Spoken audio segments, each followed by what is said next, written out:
Hey guys, welcome back.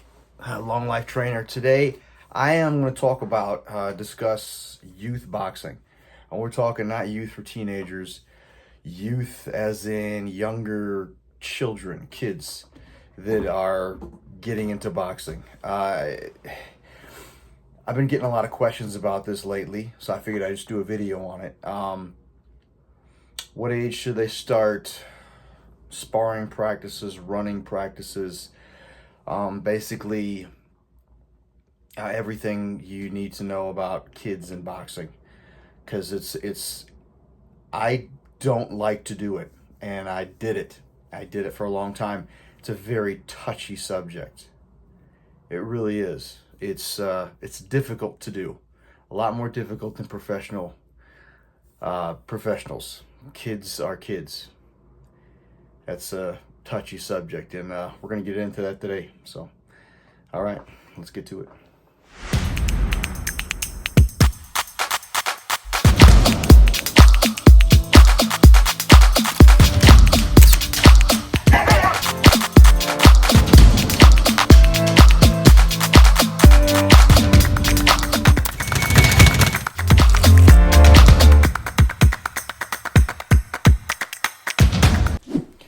Okay, all right, guys. So we're gonna start this uh, with the basic. What age? Kids can start working out. I had kids like little kids that just were barely walking, come into the gym and just to have a good time. So before we get this started, first tunnel vision is let kids be kids. Let kids be kids. Okay. Um, Kids got to be able to be kids. You don't take these young kids. I mean, we're talking from the ages of 5, 6, 7, all the way up until about 12. 11, 12 is the borderline. And just make them go, just put them through these rigorous training camps and everything. Like, no, no. I don't give a shit. I don't care. I don't care what you think, or you're going to try to make a millionaire, or you're going to. No, you're not. No, you're not. And let kids be kids. And this goes for people that have been in the business a long time. I've had multiple gyms. This is the problem I have in every gym I ever opened. Problems. We'll go through the problems I've had. Kids will come in with their parents, and this and their parents will be just gun ho, and yes, they're into this, and they're gonna do this, and we're gonna have them on a rigorous training. They're getting up at 5 a.m. in the morning, and they're running this many miles, and they're gonna do this, and they're gonna do that, and we do sit-ups and push-ups in the morning and at night before he goes to bed, and we're gonna do this. Stop. Stop. Let the kid be a kid, for Christ's sake. All right, knock it off. The father that wants to live through his son because he fucked up as a excuse my French, as a human in his life, or wants to live through his son, or even a mother that's just you better do this and you better do that, you better not, it's stop. Let kids be kids. If the kid wants to box, let him box. You know what I mean? If the kid's not interested in the sport, don't just drop him off and let, okay, now the coach can deal with it. No, don't do that. Stop that. Anyway, okay, there's that. I've seen a lot of that. A lot of that. But the biggest problem we have in boxing, amateur boxing, boxing gyms, society when it comes to boxing and MMA and fighting in general. And this has happened on so many occasions I can't even count. A kid between the ages of 25, 26, and 40, and even 40, will walk into my gym, and I'll say, hey, what do you want to do? What are you interested in? Because different training plans. We had all of our gyms. We had multiple different facets. They could have went different type of fighting styles, just working out training. We haven't had weight training, conditioning. Anyway, they say, I just want to be a fighter. I'm gonna be a fighter. I'm gonna be a fighter. I'm gonna be a professional fighter. They walked in my doors, never having an amateur fight, never doing anything in their entire life, and telling me, no, this is what I'm gonna do. I'm gonna be a professional fighter. It's amazing. The ignorance is ungodly. So I've had people that have fought other places and come in. But the first thing, now if you're old enough, you're not in high school. If you're about, this is what I would tell to people, and I would, I would lose people sometimes this way. Well, a lot of times. When I would get a client come to the gym, the kid's in his 20s, the kid's in his 30s, and he want to talk to the coach. He wants a coach. He wants to be a fighter. He wants to fight. Say, okay, if you are, I'm talking to him, if you are out of high school, if you are no longer in high school and you're not in college, they'd say, no, I'm out of high school and I'm not in college, no. What's your job? What do you do for a living? And let me tell you guys, 9 times out of 10, this kid would look at me and tell me, no, this is what I'm going to do. No, this is what I'm going to do. I'm going to be a professional fighter. So what do you do now? What is your job? No, I'm going to be a professional fighter. Now, a lot of you coaches out there, maybe this has happened to you, or maybe I'm the only one. Oh my God. So, and that has happened on more occasions than not. More occasions than not. How amazing is that, huh? Anyway, so that is nonsense. Get your head out of your ass. Get your life together. Get your real life together. Boxing is not a living. It's a hobby. There's about even a fraction of 1% that actually make it and go all the way. And there's a lot of politics, and there's a lot of where you're at the right time. Boxing is a hobby. Listen to me now. Believe me later. Boxing is a hobby. Okay? It always will be. It's not a profession. Okay? If somebody does really well at a hobby, like they make wreaths for Christmas and they end up going to a home show and they make a lot of money. People love the product. So every year they go to this home show and they make hundreds of thousands of dollars, and then people are buying them online and they make all this money. That's great, but that's not going to support them their entire life. It's still a hobby. It's not a career. Okay? That's boxing. And until you understand that, you're going to be disappointed. You're going to be getting your ass kicked looking for something else. You're getting your ass kicked, and that's all that's going to happen. You give a little, you get a little. Okay? It's a hobby. It's not a career. That's how we're going to end that. Let's continue. Okay, so the youth, young kids, what we're talking about. Young kids, we are looking at ages 5, 6, 7. I don't think there's no reason in the world that you should be getting in the ring sparring. That's me. I know there's a lot of people out there going to not like this. I don't care. The brain is developing. The brain is developing. When you're a human and your brain is developing, and you're going to decide to put that brain through trauma, that's an idiot move.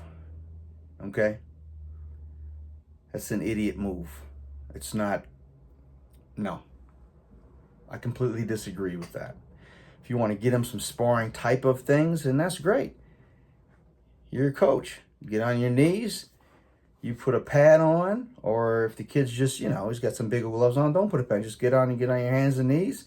Get those little mitts or gloves, and you can stop and let them hammer away at you. Tell them what to do. Tell them how to do it. See, I'm here. But look, I got that. So you do that. You just give them things to do like that. You give them a little tap so you're not hurting them. Give them a little tap so you're not. There's plenty of things you can do for a younger child without getting in the ring and sparring, which I think is ridiculous. And I've seen it. And I've stopped it on many occasions because it's asinine. Young children with developing brains should not be sparring, especially hard sparring. Shouldn't be done. It shouldn't be done. And whatever coach allows it to go on should lose their license, their certifications, and be honest with you, should be fined or let sit in a jail cell for a little bit of time, because I think it's criminal. All right. So, with that in mind, now we're going to go with sparring as a age 8, all the way up to 11. Age 11, 12. I've had 12-year-olds, 11-year-olds that are that size. They go quick. So I understand it's a whole nother level. Now, I think sparring should be done with proper headgear. Okay, I know a lot of you guys got these gyms and you got these headgear that have been handed down and they're mummified, so they're about as hard as this table that my camera's sitting on. Okay, that's not gonna work. All right, for little kids, we had helmets. I mean, they looked like football helmets. It was just padding, and then they had a cage here. That was great. That was good. I like those. I really like those. But it's just that's it, and it's not hard sparring, man. Somebody gets whacked a little bit in their head, whips. Immediately you stop and you check them. And I would check the one kid, but I always go to the kid that delivered the blow and say, how you feel? You doing all right? You feel okay? Anything you want? And then I would go to the other kid that got hurt, just to make sure, not make that kid feel like shit because he just got a shot. You know what I mean? Go, oh, okay, I must be doing okay. I mean, the coach went over to him, make sure he was okay too. That's what I would do. But be careful with those headshots, man. Like I said, they're developing brains. Yes, from age 8 to 12. I mean, age 12 to 11. And obviously further. But this is the delicate days. So delicate years. Anyway, that's the way I'll do that. I'd be easy with the sparring. When I was kids, when I had kids younger, I would spar once a week, and they loved it. They knew sparring day. But if you didn't come to the workouts, you had to check a list off. We had, I think for the kids boxing program, I had 3 days of workouts, 1 day of sparring. And if they didn't come to the workouts, they even missed 1 day, they could not spar. They had to do bag work. Anyway, so that's how I did with the sparring. I say just be careful. Understand that any heavy shot to the head where it makes them whiplash, or take a shot where they go backwards, you've got to check them, and they might get pissed off and come back at the kid, and that's great, wonderful, but come back and understand there's angles and teach. But you still got to check them. If you think they're good, just let them go right back. But you got to keep checking these kids, young kids especially. All right. Now, how to approach different kids. So different kids come from different backgrounds. How are they? Are they, honestly, hey, are they good kids or bad kids? You got these kids that get in trouble all the time, and parents want to take them to the boxing gym, get them under a discipline. Those kids should be treated in that way a little bit different than kids that are just, they go to school, they love school, they're doing great in school and everything, so they don't have any disciplinary problems.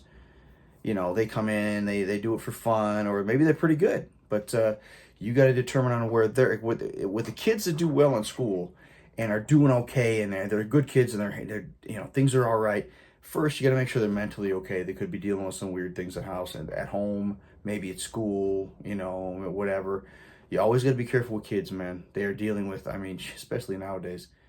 I mean, the school system and the world these kids live in today. Keep updated on these kids. Let them know that they can come to you if they have any problems, and they'll feel comfortable. And then you get to know them better, and then you'll know how to handle them, and you'll see how kind of athletic level they're at. And you just got to know these kids, man. You can't just have a shitload of kids come in your gym and just say, okay, it's sparring day. Let's put him in and just this. You look sort of alike, so go box each other. Go. You two look sort of alike. Go. No, you've got to get to know these kids. Mental.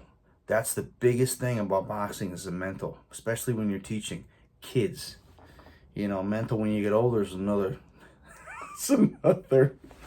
That's another topic. If you know boxing, you've seen it through the years. Yeah, mentally. Oh man, if I work some quarters with some wacky guys. Anyway. But get to know their kids. Get to know the kids that come in so you know what's going on with them. Obviously, okay. So now, with the kids that they need discipline. These kids get in trouble all the time. They need discipline. Then yeah, if they're getting in trouble at school, get in trouble at home, get in trouble in the block, and get in trouble around the neighborhood, yeah, you get them in. You get them disciplined. You get them disciplined. You get them on a bag, and you get them to do these things. If they don't do them correctly, you say, stop, 8 count, 1, 2. Give them an 8 count as loud as you can. I used to do that. I would yell it. Stop, 1, 2. I would yell it as loud as I could because we had anyway, our gym would echo. So it was huge gym, very tall ceilings, and it would echo like crazy. So when I would yell the 8 count. You just got an 8 count. You didn't do it the way I told you. You just got rattled. Ref stopped the fight. Let's see what you got now. If you can't do it, he's gonna rattle you again. 3 times, you're out. You got to go do another drill. You lost. That would change. That would change their mindset. It's all about these kids in mindset. They're gonna do it because I'm gonna beat him. This is the kids that are bad kids getting in trouble. They're always kind of stubborn and trying to tell you what they're gonna do. Ooh, the big and tough. All right, okay, let's go. So on drills, I would do that. I would be harder on them. You know what I mean? I'd be hard on the other kids too, but that's another section, that's another story. I'm dealing with the kids that get in trouble. They gotta have discipline. Other than that, there's a lot of times if you do, you do a certain combination and you walk away from the bag and talk to another kid, you walk over and here this kid is sandbagging it, have his hands down by his chest. He'll be jabbing like he's waving something through the water. You see that? Stop. Get down. Now they got to do 8 push-ups. 8 push-ups means an 8 count. Now you got to get up. How's that feel? Well, you're going to feel that every time you fight. If you don't want to feel that, get back up, do it right. Things like that. Use your fucking imagination. All right. Running. This is the question I got. How would you get these kids in camp? Try to get them in shape for boxing.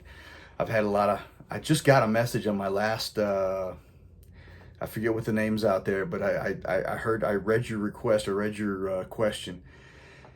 And honestly, that's what sparked this, because I had a couple other guys ask, and I have people ask me all the time, so that's what sparked this video. So running is a big thing. If you got a kid that's got no discipline, that's coming home and he's messing with the nasty food, with the Cheetos and with the whatever he can find, and playing on the video games all the time, or playing with the phone, or just needs discipline, that's it. Then you put him on a plan. So this day, that day, they get up and they run. Take them to the park, or if you have just your neighborhood, run around. You got 3 laps.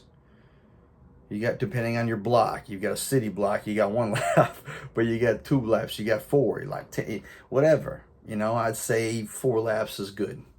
Whatever it is. If you got a city block lap, you ain't gonna do 1. But for kids, it's usually for the young kids get in trouble. Get them on a regimen, man. These are for the kids that need a structure. Get in trouble. The troublesome kids that get in trouble. Give them a structure, and then they go. Now, if they get in trouble at school, if you take away the boxing from them, then they're just going to go back and be lazy again. So they get in trouble at school, they'll bring that to boxing, bring that to the gym with them. And if I'm a trainer, you get in trouble at school, all right, okay, you're a tough guy, huh? Let's go. So then I would have them do the drills that would be the most agonizing. And now the other kids we'd be playing, we'd be having sparring is one thing. These big bad kids, they want to spar, they want to beat everybody up. Well, they're in a corner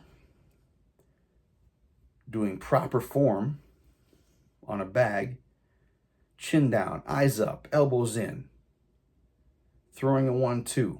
Turn the heel, turn the hips, turn the shoulder. Turn the heel, turn the hips, turn the shoulder. They're going to start out with a jab. They're going to do that until the sun sets. Then they're going to start out with a right hand. Then they're going to start out with a 1-2, and that's what they're going to do. Then we're going to show them how to do head movement. And they're going to do head movement for a good couple rounds, and that's it. They're going to do head movement. Left, right, left, right. Then they're going to come, we're going to let them get a little bit of water because we're nice. They might do some sit-ups, they might do some push-ups in between all that while all the other kids are sparring and talking and having a good time. All right, using some mitts. All the kids love the mitt work. They're doing mitt work, they're having a great time. This kid bullshitted at school. Okay, he was an ass at school, got in trouble. So he's going to be doing these programs. And then after that, then what's he going to do? Now he's done with the moving his head. Now we call it the U. The old Mike Tyson, the U. You wear this, you're going to go up and down. You're moving your head. Okay? I call it the U. A lot of people call it other things. Okay? He's going to do that. Oh man, that's going to, it's like doing half squats for 3 minutes and shifting your weight from left side to right. It's beautiful. It's beautiful. Like I said, just punish them. Punish them while they're learning boxing. And then if they don't get in trouble, and believe me, they'll stop getting in trouble if they like the sport. But this has to work between the parents and the trainer, the coach. That's how it has to go. It can't go one-sided. The parents and the coach have to work on this together. And honestly, I've never had a problem where that wasn't working. It was never an issue. The parent was always on my side. I wasn't an asshole to the kids. I love those kids, especially the ones that had disciplinary problems, because you could see them eventually move off of that. And the ones that didn't, they would just stop coming to the gym. I had many of those as well. But then they miss out. They don't want to miss out again. So that's it. Now, if you have a kid, obviously you have a kid that's really mouthy and does things but doesn't do things, that never that's it. You have to eliminate their contract or whatever you have at your gym, eliminate their membership, and just tell the parents, I'm sorry, until he shows better, he cannot come to this gym anymore. Because you do have a lot of bad kids nowadays, really bad kids. Because, parenting is something we don't really strive for anymore in this world. So, yeah, that's a problem. Anyway, that's another video, right? Okay, let's move on. So anyway, with youth and boxing, so you got to understand where they're coming from to see what kids want to compete, what kids don't. So like you said on the running, or people were asking on the running and the speed bag and jumping rope and all that. You get the kid, if he's learned how to box and he's got a good fundamentals, he gets past that point where he gets to spar for the first time, and usually the first sparring does not go too well. But after he does, if it does, that's great. But eventually he'll start getting into it. Whatever, you get to that point where he'll say, okay, now this is the way it should be done. I don't know if it is for most coaches in most gyms out there, but that's what I would do. I would get these kids to that point. Now, some of them never spar. Some of them just want to work out and have fun. and that's great. Some of them, they get to that part where they're sparring, and then they have to come to me and say that they want to compete. If I have a parent come up to me and say they want their kid to compete, wonderful, but that's not good enough. That's not good enough. If I have the kid come up to me and says he really wants to compete, then I will talk to him and let him know now things are different. If you want to compete, things are a little bit different, and I'll tell him the changes you got to make, which you're going to go up you're going to go up in practices, you're going to go up in intensity, sparring is going to be a little different now. So, things like that. But if I just have the parent come up and say something to me, that's not good enough. That's never good enough. The kid has to want to. Like I said, you got a lot of parents that just want to live vicariously through their sons or through their daughters, and they'll say, "Hey, they want to do this. They're gonna do it, and they're gonna do it." If the kid doesn't want to do that, the kid's not gonna do it, and I'm not gonna be the one that's gonna make them. And if you're a coach, neither should you ever. Is that liability you don't want. You don't want it.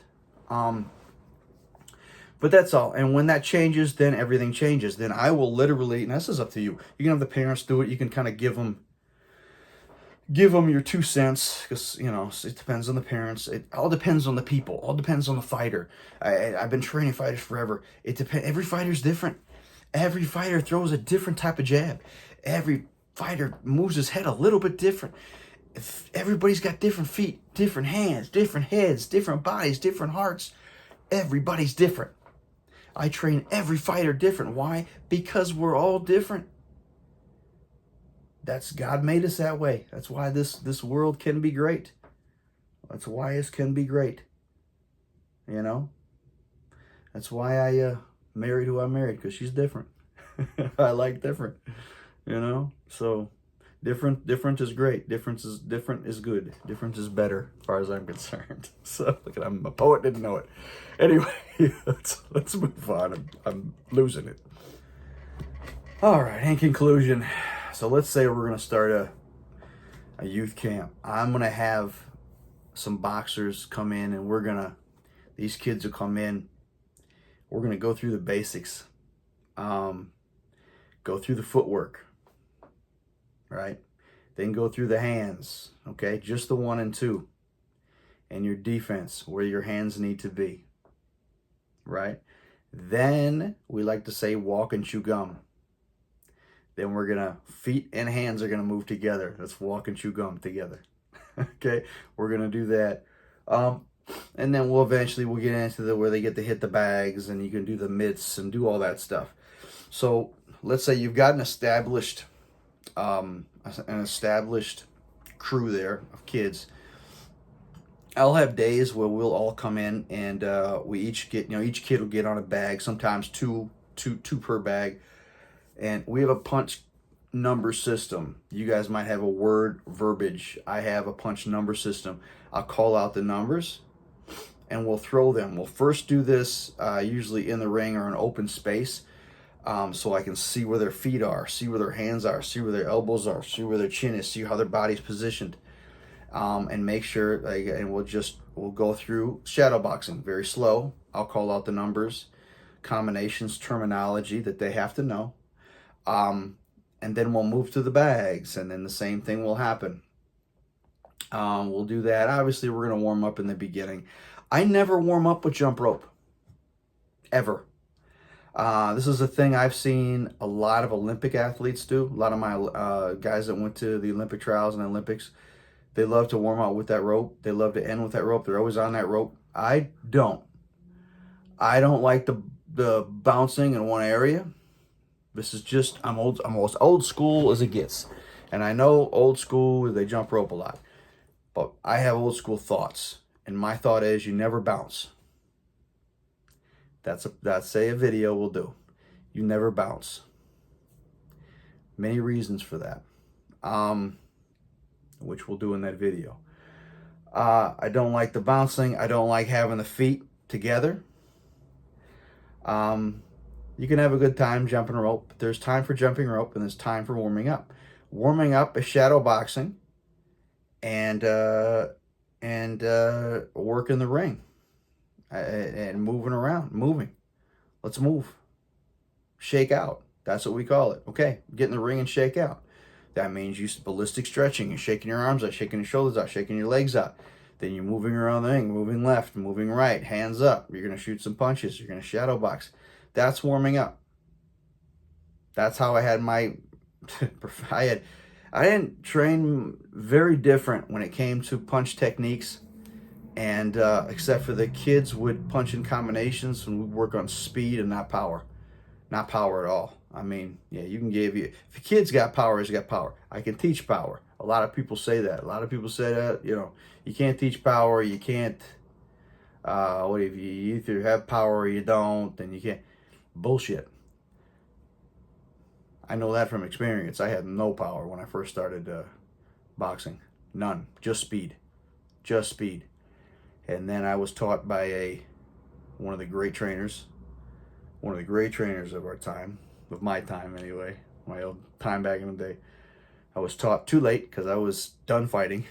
And then I got taught how to throw with power, how to learn power. And then I finished school, kinesiology, and learned how to use the wisdom of what the coach taught me, and mix that with the kinesiology of how to do it, how to work the body, the muscle, and the bone, and the skeletal structure to turn the punch over. You can teach power. You can add power to your game. That's just it. You can do it. We'll have a video about that. Just got to remind me. I always forget these things. For people to tell me what they want to hear, what they want to see, I'll make a video if I know about it. You know, I'm only telling you what I know. I'm not going to make shit up just because people want to know and throw it out there on a video. I'm only going to put a video out of stuff that I know, you know, and this is with the youth stuff, and I'm rambling, but with the youth stuff, something that I know that I'm probably not going to do anymore. It's a big liability, man, on teaching kids. I'm not saying don't do it. I'm just saying if you do it, you're a great man or a great woman if you're doing it, because it takes a lot. It takes a lot to train the young ones, the younglings, as they say, the young kids. Because they get hurt and you're screwed. If something bad happens to that kid, it's going to affect you for the rest of your life. So it's very scary. And you have to deal with parents that could be a problem, kids that can be a problem. You can have kids getting fights, you know, and kids with attitudes, kids that they get into it because they want to try and not get picked on anymore, and you got to lift their spirit. Then you got to deal with depression and make sure nothing happens, you know, nothing bad happens. You got to keep that kid's self-esteem up. It's a tightrope walk, man. Well, God bless you if you're doing this. But keep them entertained. Okay, so that's the training issue. So we'll go through that, and then we'll go through we'll go through the drills, right? I'm sorry I'm rambling on here, guys, but I want to get out everything I can think of. So we'll go through the drills. All the punch numbers, they know them all. We'll go through them all. Then we'll put some combinations together.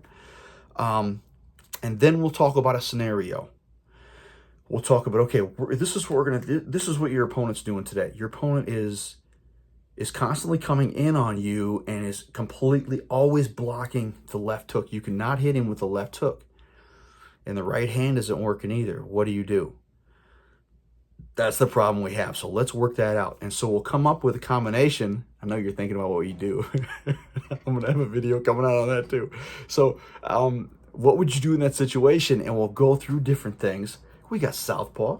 We got conventional fighter and we get southpaw. So we have to deal with them both. So you're going to give them both ideas of here's what you need to do. Here's your options at this point. Here's your option at this point. So, and we'll go through that. We'll go through it, and we put them together, obviously very light, and they will touch each other and go through the motion of what they're going to try and do. Okay, whatever foot moving, or one will be the opponent coming in, won't let him get that left hook in, and the left hook in, and the other one is doing what we strategized. And then they switch, and then the other person will be, they go back and forth. We'll go over that. Then I will come into each of them or me or one of my assistant coaches, and we'll go over the whole thing full speed. We'll do it a few times, nice and easy. We'll go through them, and then We hit it. We go fast. Here we go. Go. Blah, blah, blah, blah. And they'll, until they know it. And if any other kid needs help, you know, where he's just not getting it, we're either going to tweak it for them, because every single person is different. Okay? Every kid's different. Every person is different. So you're going to need to tweak things different for every single kid. It's the way it is. And that's how God made us, this beautiful thing. So, and it makes it more fun too. Everything being the same is fucking boring. But if you got these kids, and this one kid has got a tremendous overhand right. It's just beautiful, and it's sneaky, where it's not like, you know, it's like quick shpop, you know what I mean? Let's use it. So here's what you do. He's covering that. So you can do this and that, and then do this, you know, come up with things, tweak things for, be personal, tweak it for the kid. So we do all that. Then we're going to go on after all of that, we're going to go on the bag, and we are going to have a tremendous combination workout. Okay, we're gonna go over what we just did, and then we're gonna do some combinations, and we're gonna do some spenders, to where we're gonna do we call them combination fours, and all that is going 1 2 1 2. 2 plus 2 is 4. That's why they call them combination fours, and they go bum bum bum bum, and then they have to take an angle.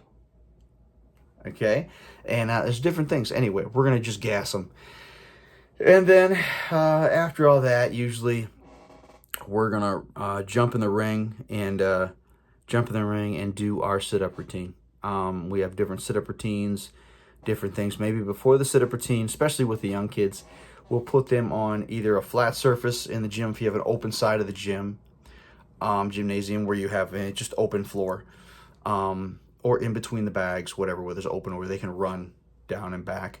We'll have a space about 20 yards, maybe, at least 10 yards, 10, 15, 20 at the most yards, whatever. So I have them all get on one side, and then I tell them an animal, and we know we have these walks, like a crab walk or a gorilla walk or a bear walk, bear crawl, you know, different things like that. And they have to do that down and back. And it's very good exercise for the core, helps with the hands, shoulders, hips. It's really good for conditioning. We'll do that, and then right after that, we'll hop wherever we're going to be, either in a ring or that same area. And we do our ab routine. We'll get a little ab routine going, nothing too crazy, just have fun. There's so many different ab routines for these kids you can do. And then we'll jump some rope, man. And a lot of these kids, they need help jumping rope. So if you have kids that are difficult with learning the ropes, have them do one at a time. And you can it's fun. If you have one kid and a couple kids that are having a hard time, that's it. Then have them together, and you can have them go. It's okay, you go. See how many we can count. 1, okay, try it again. Try to get 2 together. 1 and 2, good. And you messed up. Okay, now you try. See if you can get 2. 1 and 2. Just see how far in advance. And before you know it, these kids will be jumping a rope like crazy, and they bond as they should in the gym, and they'll become good friends. So, but anyway, that's my take on youth boxing. Youth boxing is let kids be kids. Let kids be kids. Don't overtrain them. Don't bring them to the gym every day. Don't think they're going to be your ticket out of poverty, or your ticket to the billionaires club or anything like that. Let them be kids. Take them to the gym twice a week, 3 times a week, whatever the coach wants you to do. If they want to run and get in better shape, especially if they're competing, then they should be running at home. Yes, I love going to the mountain, go to a little hill, and have them go up that hill and come down that hill. That's fun for them, coming down the hill and going up the hill. Is going to teach them about the world. I have a speech that I probably going to be giving here on my 50th birthday is coming up, but about the world is just a big hill. Just keep your head down and look in front of you. Look 3 steps in front of you at all times. That's it. Because if you look at that mountain or that hill and you look at the top and try to run staring at the top, you're hardly ever going to make it. But if you just look down at those first 3 steps, and then the next 3 steps, and then the next 3 steps, before you know it, you're at the top, and you did it right because you focused on what was in front of you. That's my tips for today. All right, guys. Hey, like and subscribe, as they say. We're just looking to latch onto some more people. And I'm going to have some boxing videos coming out here. This just came to mind. I got a bunch of questions about this youth thing and figured I'd throw it out there. Any more questions about youth, man, boxing, let me know. I'll shoot you back something. All right, guys. We will see you on the next one. Thanks a lot, man. And share me and like me and do some subscribing so you know I know you're listening to me. Thank you so much. Bye, guys.